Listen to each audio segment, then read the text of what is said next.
যার যাকে ভালো লাগে। হ্যাঁ, মসজিদে গিয়ে মুসলমান দেখি, গির্জায় গিয়ে দেখি খ্রিস্টান, মন্দিরে গিয়ে হিন্দু দেখলাম, হসপিটালের বিছানায় গিয়ে দেখলাম সকলে সমান। সেখানে আলাদা কেউ নেই। আমার জন্যও যা নিয়ম, মুসলিমের জন্যও তা নিয়ম। আমার রক্ত তার রক্তের সঙ্গে মিলে গেলে বিচার হবে না, দিয়ে দিতে হবে। আগে জীবনটা তো বাঁচুক, পরে রক্তের বিচার হবে। মারামারি তো আমরা শুরু করেছি, অন্য কেউ নয়। যে লোকটা মদ খেয়ে রাস্তায় উল্টে পড়ে থাকে ওকে কেউ টোনটিটকিরি করে না। দেখবেন যে মালা তিলক নিয়ে রাস্তা দিয়ে হেঁটে যায় ওকে লোকে টোনটিটকিরি করে। কেন? একটা কারণের জন্য, যে পড়ে আছে ও তো পড়েই আছে, ওকে আর কি ফেলবো, ওই জন্য ওকে কেউ টোনটিটকিরি করে না। যে মালা নিয়ে যাচ্ছে ও আমাদের সবালার থেকে এগিয়ে গেছে, ওকে টেনে নিজের জায়গায় নামানোর জন্য আমরা কটু কথা প্রয়োগ করছি। কুকুর আসিয়া এমন কামড় দিল পথিকের পায়, কামড়ের চোটে বিষ, দাঁত ফুটে বিষ লেগে গেল পায়। রাত্রে বেচারা বিষম ব্যথায় গোটা রাত্রিটি জাগে, মেয়েটি তাহার করে হায় হায়, জাগে শিওরের আগে। বাপরে সে বলে ভৎসনা ছলে, কুকুরের ছিল দাঁত, তুমি কেন বাবা ছেড়ে দিলে তারে, তোমার কি ছিল না দাঁত? বাবা কি বলছে? কুকুরের কাজ কুকুর করেছে, কামড় দিয়েছে পায়, তা বলে কি কুকুরে কামড়ানো মানুষের শোভা পায়? আপনি আপনার জীবনের লক্ষ্য বস্তুতে স্থির থাকুন। লোকে আপনাকে অনেক কিছু বলবে, ওদিকে আপনি কান দিলে পিছিয়ে পড়বেন। আপনাকে লক্ষ্য বস্তুটা নির্ধারণ করতে হবে। কেন আমাদেরকে দেখে অন্য সম্প্রদায়ের মানুষ হাসাহাসি করে তোমরা বোঝো না? নিজেকে কত নামিয়ে আনবে। একটা কুয়ো ছিল, একটা লোক কুয়োতে পড়ে গিয়েছে, ওপর দিয়ে আরেকটা লোক হেঁটে যাচ্ছে, নিচে পড়ে থাকা লোকটা ওপরের লোকটাকে বলছে, বন্ধু আমাকে বাঁচাও, আমি পড়ে গিয়েছি। ওপরের লোকটা কাপড় জামা খুলে কুয়োতে পড়ে থাকা লোকটাকে বাঁচাবার জন্য ছুটে গিয়েছে। যে লোকটা কুয়োতে পড়ে গিয়েছিল, যে লোকটা নামাতে গিয়েছিল, ওর কাঁধে পা দিয়ে ওপরে চলে এসছে। এবারে নিচের লোকটা বলছে, তুই আমায় টেনে তোল, আমি তোকে বাঁচালাম। বলে, না, কাজের বেলা কাজী, কাজ ফুরোলে পাজি, দরকার নেই। তাহলে তুই যে ওপরে চলে গেলি, তুই বাড়ি কি করে যাবি? বলে, তুই যে শুকনো জামা কাপড়গুলো খুলে পাড়ে রেখেছিস, ওইগুলো পরে আমি বাড়ি চলে যাব। যে কুয়োতে পড়ে গিয়েছে সে কে? যে কুয়োতে পড়েছিল সে হচ্ছে মিথ্যা। উপর দিয়ে সত্য হেঁটে যাচ্ছিল, মিথ্যা ডাক দিয়ে বলছে, বন্ধু আমাকে বাঁচা। সত্য মিথ্যাকে বাঁচাবার জন্য কুয়োতে নেমেছে। মিথ্যা কি করলো? সত্যর কাঁধে পা দিয়ে কুয়োর বাইরে চলে এসেছে। সত্য তো কাপড়গুলো খুলে রেখে কুয়োতে নেমেছে।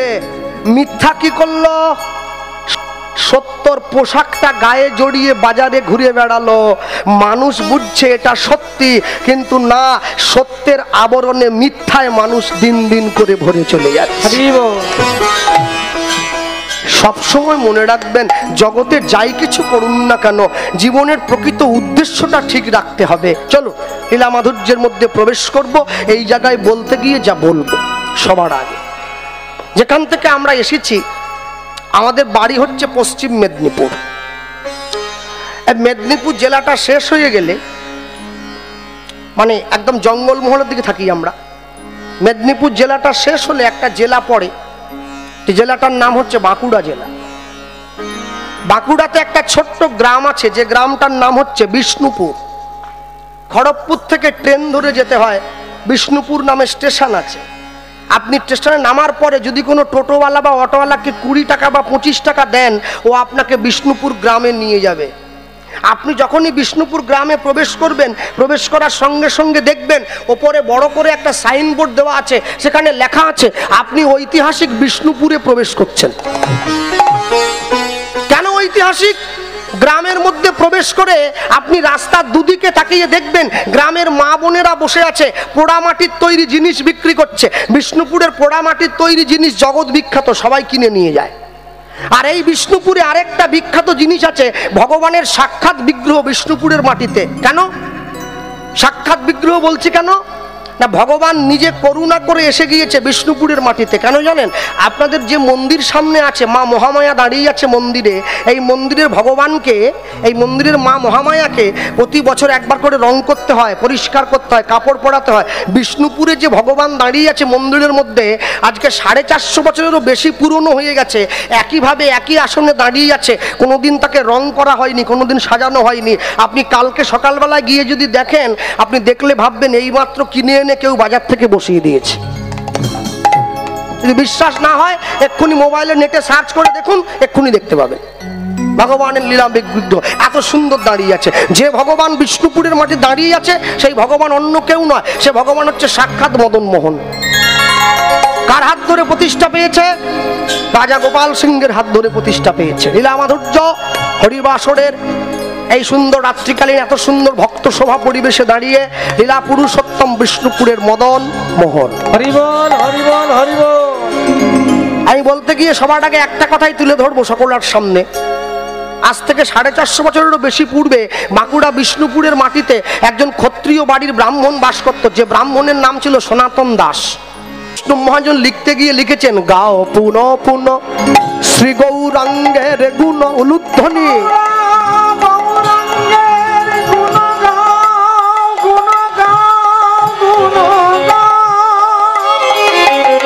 নিতাই গৌর প্রেমানন্দ হরি বল। গৌরাঙ্গের গুণ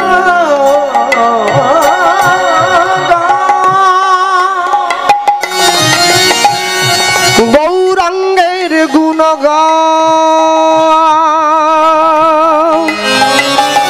গৌরাঙ্গের গুণ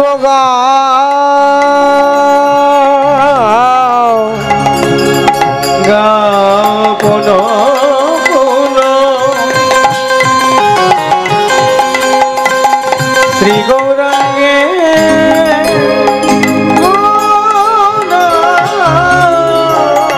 গাও পুন পুন পুন পুন গাও পুন পুন গুণ পুন গাও গুণ।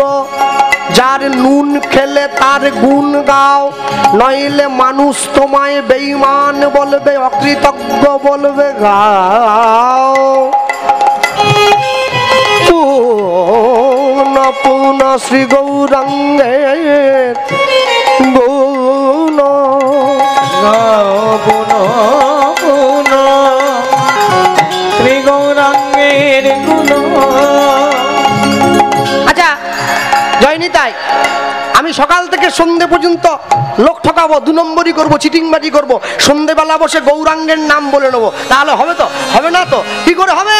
আইনে ফাঁক দিয়ে দিয়েছে। সরল করিয়া সরল করিয়া সরল করিয়া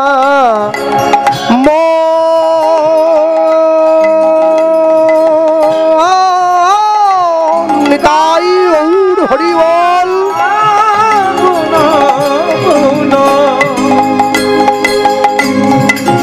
শ্রী গৌরাঙ্গের গুণ সরল করিয়া, ও ভাই সরল করিয়া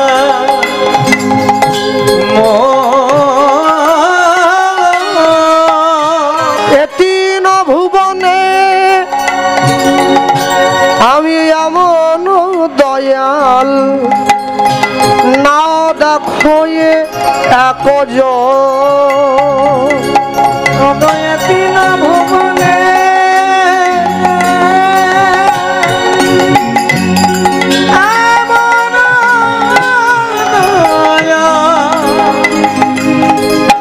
না দেখো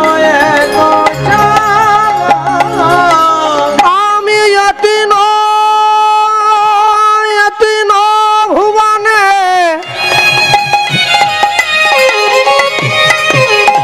এমন দয়াল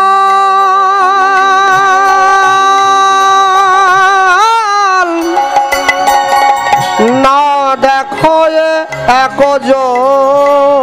বলিয়ে তিন ভুবনে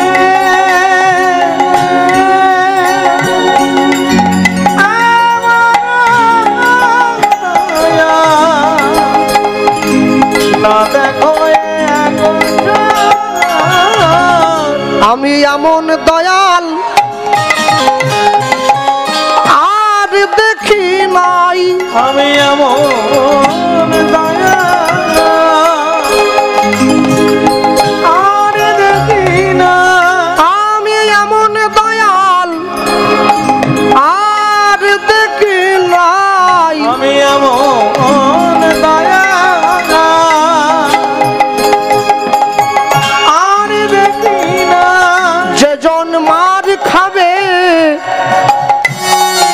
পায়ে ধরে প্রেম দেবে, আমি এমন দয়াল আর দেখি নাই, যেজন জগাই মাধাইয়ের মতো মাতালকে হরিনাম দিল, এমন দয়াল আর দেখি নাই, যেজন মলয় চাঁদ কাজীর মতো মুসলমানকে কৃষ্ণ নাম দিল, এমন দয়াল আর দেখি নাই, যেজন চপল গোপালকে উদ্ধার করিল, এমন দয়াল আর দেখি নাই, জীবের হাতে ধরিল আর পায়ে পড়িল, এমন দয়াল আর দেখি নাই, বলি জীবকে হৃদয় মাঝে জড়ায় ধরে, এমন দয়াল আর দেখি নাই, বলি নামে জগৎ মাতাইল নিতাই গৌর হরি বল।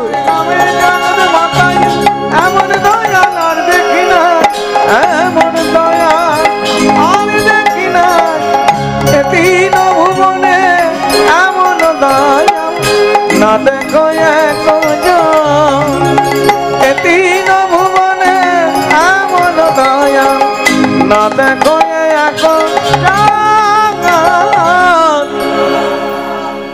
মানুষের মাঝে মানুষের সাজে মানুষের বেশে ভগবান গিয়ে দাঁড়ালো, জীব নিত্য কৃষ্ণ দাস ইহা ভুলি গেল, মায়া পিশাচি জীবের গলেতে বান্ধিল। তখন ছেলেটা ছোট ছিল, ছেলের বাবা মা গিয়ে ছেলেটাকে বোঝাচ্ছে একবার কষ্ট করে পড়াশুনো কর, মাধ্যমিক পরীক্ষা দে, উচ্চ মাধ্যমিক পরীক্ষা দে, গ্র্যাজুয়েট হ, MA পাস কর, PhD কর, দেখবি জীবনে শুধু আনন্দ আর আনন্দ। আনন্দ পাওয়ার জন্য ছেলে একবারে কোমরে গামছা বেঁধে লেগে পড়লো, আমার মতো কি কর, বেকারত্ব জ্বালা ঘোচাতে হবে তো, লেগে পড়েছে। এইবার যখন চাকরি পড়াশুনো শেষ হয়ে গেছে, এইবারে ছেলের মা গিয়ে সঙ্গে সঙ্গে ছেলেকে বলছে, ও খোকা কি এইবারে যতদূর পর্যন্ত পড়েছিস সমস্ত কাগজপত্রগুলো বগলের দরজায় নিয়ে সরকারের ঘরে ঘরে ঘুরে বেড়া, একবার যদি একটা চাকরি কোনো রকম পেয়ে যেতে পারিস জীবনে দেখবি আনন্দ আর আনন্দ। ছেলে ঘুরে বেড়াচ্ছে আনন্দ পাবে বলে, যাক চাকরি একটা পেয়েছে। বাড়ি কোথায়? সোনারপুর। পোস্টিং কোথায়? হাওড়া ময়দান। রোজ সকালবেলা 5টার সময় ঘুম থেকে উঠে স্নান করে বাসের ট্রামে লোকের কৌনি গুঁতো ঠেলা খেতে খেতে যাচ্ছে। ওরে আনন্দ আর আনন্দ, কি আনন্দ পাচ্ছে। এইবারে ছেলের বাবা গিয়ে ছেলেকে বোঝাচ্ছে, 30 বছর বয়স হয়ে গেল খোকা, বাড়িতে একটা লাল টুকটুকে বৌমা আনবো, দেখবি সংসারে আনন্দ আর আনন্দ। বাবার সেই ইচ্ছেও পূরণ করছে ছেলে। বৌমা এসে গেল না, এদিকের বৌমারা ভালো, আমাদের মেদিনীপুরে ঘুরি বাবরে। যাক, হ্যাঁ বৌমা এসে গিয়েছে, কি যে আনন্দ পাচ্ছে সে তারা জানে, বলতে পারবো না আমি। এরপরে ছেলের মা গিয়ে বলছে, ও খোকা কি একটা নাতির মুখ দেখাতে পারবি নি বাবা? একটা নাতি দেখবি আনন্দ আর আনন্দ। ও আনন্দ পাওয়ার জন্য নাতি একটা হইলো। এইবারে বাপ মা গিয়ে ছেলে বৌমাকে বলছে, নাতির ভবিষ্যতের জন্য একটা LIC করে রাখো, আনন্দ আর আনন্দ। হ্যাঁ, এজেন্ট এসে বাড়িতে বসেছে, বলে আপনি 20 লাখ টাকা দিয়ে পলিসি করবেন, যদি আপনি মরে যান নমিনি পাবে 40 লাখ। ছেলে বলে, এ কি আনন্দ রে, আমি মরে গিয়ে আমার ছেলেকে বড় লোক করব, ওরে আনন্দ। যাক, যদিও একটা পলিসি কোন রকম করে করেছে আনন্দ পাওয়ার জন্য। যেদিনকে বাবা মারা গেল, তার স্ত্রী গিয়ে পায়ের কাছে মাথা ঠুকে কাঁদছে যে তুমি এত আগে কেন চলে গেলে, 2 দিন পরে যেতে পারলেনি, আরেকটু মাছ খেয়ে নিতাম। তখন সে বুড়ো উপরে বসে ভাবছে, ওরে আনন্দ। আসল আনন্দ এইবার তো শুরু হবে। যে বাবা নিজের জীবনের সর্বস্ব দিয়ে ছেলেকে বড় করলো, সেই বাবা মরে গেছে, 12 দিন অশৌচ পালন করবে। ছেলে বলে আমি বিনা চপ্পলে থাকতে পারবো না, পায়ে বড্ড ফোটে কাঁটা।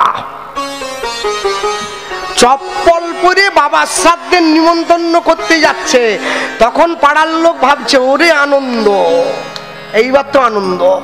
হ্যাঁ, মনে রাখবেন জীবনের প্রকৃত আনন্দ কোনটা জানেন? জীবনে দুঃখ আমাদের থাকবে, ওটা নিয়ে ঘামাবেন না মাথা বেশি। হ্যাঁ, আনন্দ করে সচ্চিদানন্দ বিগ্রহ, যে সচ্চিত আনন্দের বিগ্রহ যে সম্মুখে দাঁড়িয়েছে, তাকে স্মরণ করুন, তবে তো আনন্দ পাবেন। কেন? যাকে তুমি ভালোবাসো তাকে তুমি মুক্তি দাও। যদি দিন শেষে সে তোমার কাছে ফিরে আসে, তাহলে বুঝবে সে তোমার ছিল। আর যদি ফিরে না আসে, তুমি বুঝে নিও সে কোনোদিন তোমায় ভালোবাসেনি, অভিনয় করার জন্য তোমার কাছে এসেছে। বিশ্বকবি রবীন্দ্রনাথ ঠাকুর বললেন, মানুষের কাছে গিয়ে ভগবান সবার আগে এই কথাটাই প্রচার করেছিলেন, জীব নিত্য কৃষ্ণ দাস ইহা ভুলি গেল, মায়া পিশাচি জীবের গলেতে বান্ধিল, কৃষ্ণ নাম কর জীব আর সব মিছে, পলাইবার পথ নাই দেখো জম আছে পিছে। আমার গুরুদেব আমায় বলতেন, জানিস কৃষ্ণ, আমি তোকে ফোন করছি, আমার আশ্রমে একটু প্রসাদ পেয়ে যা। আজকে হবে না বাবা, কাজ আছে অনেক। আমাকে বলছেন, গুরু ডাকলে না করতে পারিস, জমে ডাকলে না করতে পারবি তো? আজ আমি ডেকেছি বলে না করে দিলি, সেদিন জম এসে দাঁড়াবে, সেদিনকে না করবি? বাবা কেন? বলে গায়ে কাদা মাখলে কি জম ছাড়ে রে, দরকার হলে ঠিক নিয়ে চলে যাবে, কাউকে ছাড়বে না। এত রাত্রিতে রাত জেগে হরিনামের আসনে বসে আছেন ভগবানের কথা শোনার জন্য, এমনি নয়। কেন? যাতে তার কথা শুনে অন্তর মাঝে প্রেমের অনুভূতি অনুভব হয়, তবে তো তার কথা শোনা আমাদের জীবনে সার্থক বলে মনে হবে। যে মানুষটা 24 বছর বয়সে গঙ্গা বক্ষে ঝাঁপ দিয়ে পড়েছে মাঘ মাসের কঠিন ঠান্ডায়, গঙ্গায় ঝাঁপ দেয়নি, সংসার সমুদ্রে ঝাঁপ দিয়ে পড়েছে আমাদেরকে উদ্ধার করবে বলে। নিজের নববিবাহিত স্ত্রী বিষ্ণুপ্রিয়া দেবীকে কাঁদিয়ে চলে গিয়েছে সন্ন্যাস হয়ে মহাপ্রভু, জীবের জন্য হরিনাম করছে। পতিত হেরিয়া কাঁদে, হিয়া স্থির নাহি বাঁধে, গোরা পহু পতিত পাবন। কে পতিত? পতিত যে হরিনাম করে না সে পতিত না, না, যে হরিনাম করে না সে পতিত নয়। হরিনাম যারা করে তাকে যারা বাধা দেয় তারা হচ্ছে পতিত। মনে রাখবেন, সব সময়ের জন্য জীবনের মাটিতে দাঁড়িয়ে এক না একটা দিন আমাকে চলে যেতেই হবে, আজ হোক বা কাল। আমার বাবা বলতেন, মারা গিয়েছেন 15 বছর আগে, বলে জানো কৃষ্ণ, জৈষ্ণব মহাজন শেষে গিয়ে লিখছেন, গৌরাঙ্গ বলিয়া না গেলাম বলিয়া নিতাই গৌর হরি বল, না গেলাম গলিয়া আমি গৌরাঙ্গ বলিয়া না গেলাম গলিয়া, আমি গৌরাঙ্গ বলিয়া না গেলাম গলিয়া, কেমনে ধরিনু দে, আমি গৌরাঙ্গ বলিয়া না গেলাম গলিয়া, কেমনে ধরিনু দে, বাসু ঘোষ হিয়া পাশা নদিয়া বিধি কেমনে গড়িয়াছে, বাসু ঘোষ গিয়া পাশান দিয়া কেমনে গড়িয়াছে, বলো বাসু ঘোষ গিয়া পাশান দিয়া বিধি কেমনে গড়িয়াছে, দেখো বাসু বাসু ঘোষ হিয়া পাশা নদিয়া বিধি কেমনে গড়িয়াছে, বলি বাসু ঘোষ গিয়া পাশান দিয়া বিধি কেমনে গড়িয়াছে, বলি আমার ভাগ্যে হলো না গো, আমার ভাগ্যে হলো না গো, বলি আমার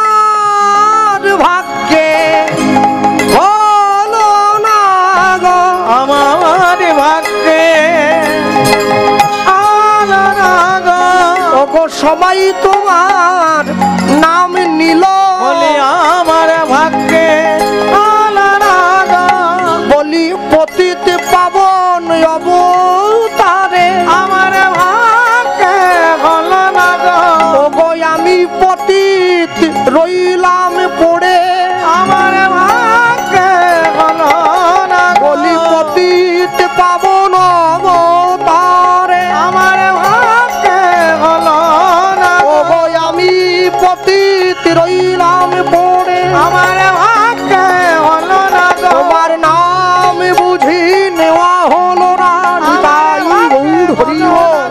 নাম বুঝি দেওয়া হলো না, আমার ভাগ্যে হলো না গো, আমার ভাগ্যে হলো না গো, বাসু করছে গিয়া বাসন দি কেমনে করিয়াছে, ও গো বাসু করছে গিয়া বাসন দিয়া কেমনে করিয়াছে,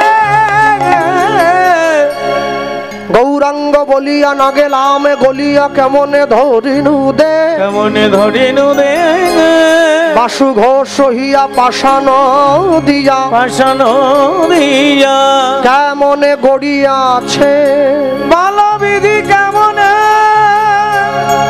কেমনে গড়িয়াছে। আস্তে।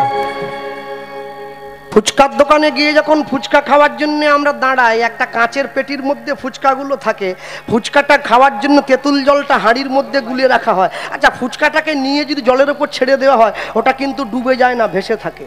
কি এবারে বাঁ হাত দিয়ে ফুটো করে আলুটা দিয়ে যখন ফুচকাটাকে ডুবিয়ে দেওয়া হয়, তখন জলের মধ্যে ডুবে যায়।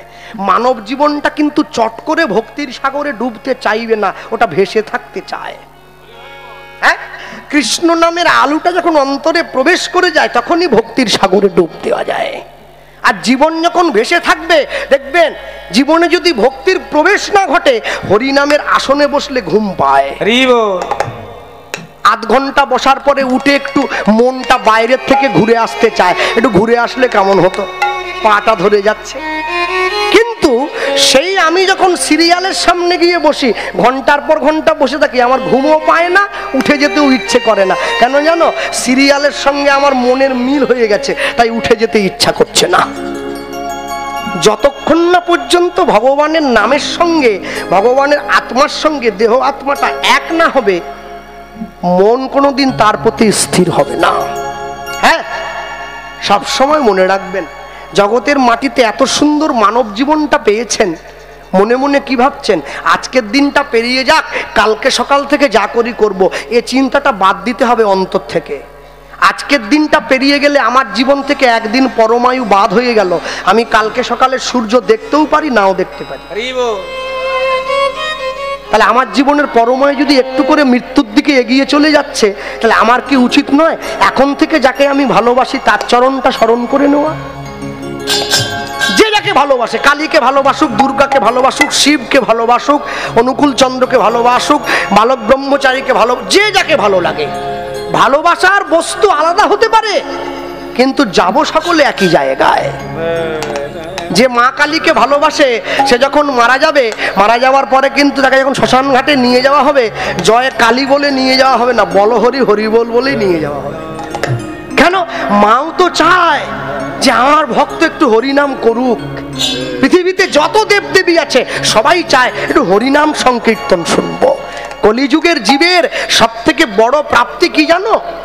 কলিযুগের জীবের সব থেকে বড় প্রাপ্তি হলো, কলিযুগের জীব আমাদের জন্য নাম করছে স্বয়ং ভগবান।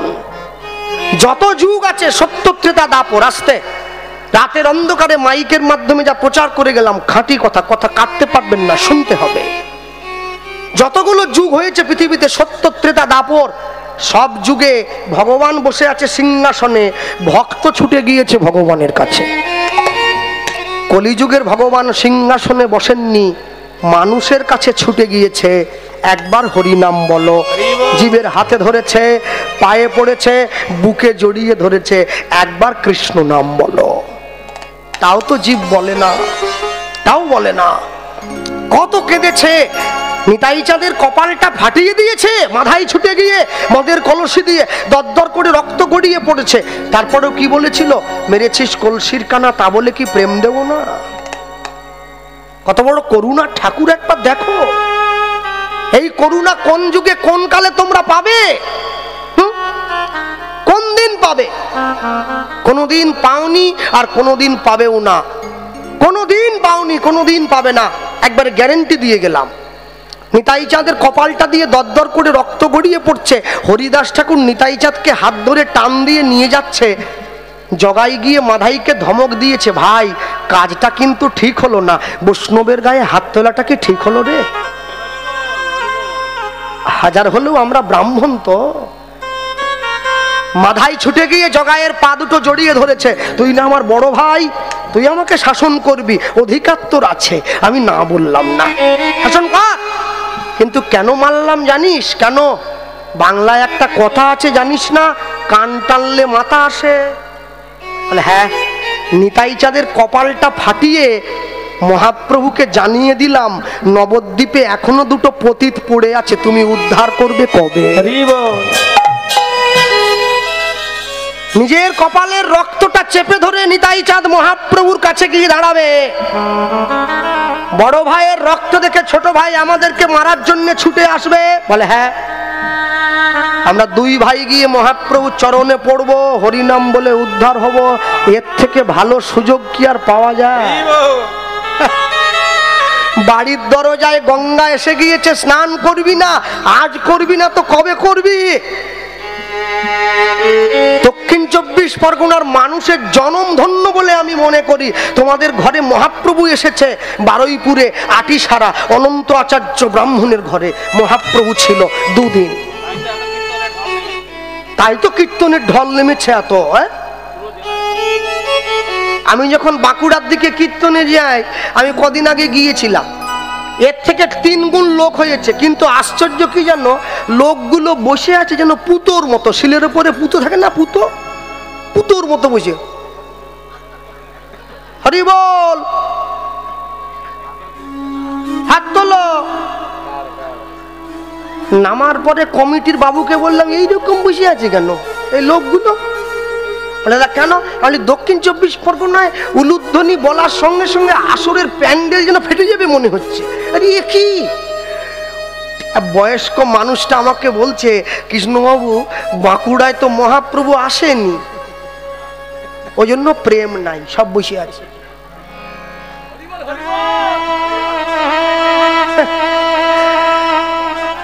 তারপরেও কষ্ট হয়। নিতাই গৌর প্রেমানন্দ, হরিবল হরিবল হরিবল।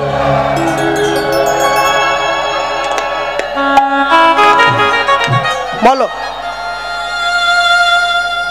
যারা উলুধ্বনি করছো তোমাদেরকে কি গায়ে আমার ঘাম ঝরিয়ে বলতে হচ্ছে নাকি? এমন কথা বলে দিতে হবে, কথা কানে লাগবে না, প্রাণে গিয়ে লেগে যাবে, তবে তো মুখ থেকে বেরিয়ে আসবে। এমনি হয় না। হ্যাঁ, কিছু কিছু মাস্টারমশাই আছে যাদের কাছে পড়াশুনো করার জন্য ছাত্ররা মুখিয়ে থাকে, বলে ওই স্যার কখন আসবে। আর কিছু কিছু মাস্টার আছে ক্লাসে ঢুকলেই বলে না, কতক্ষণে শেষ হবে ক্লাসটা, ভাল লাগেনি মোটে। হ্যাঁ, মনে রাখবেন, মানুষের অন্তরটা বুঝে নিতে হবে তো।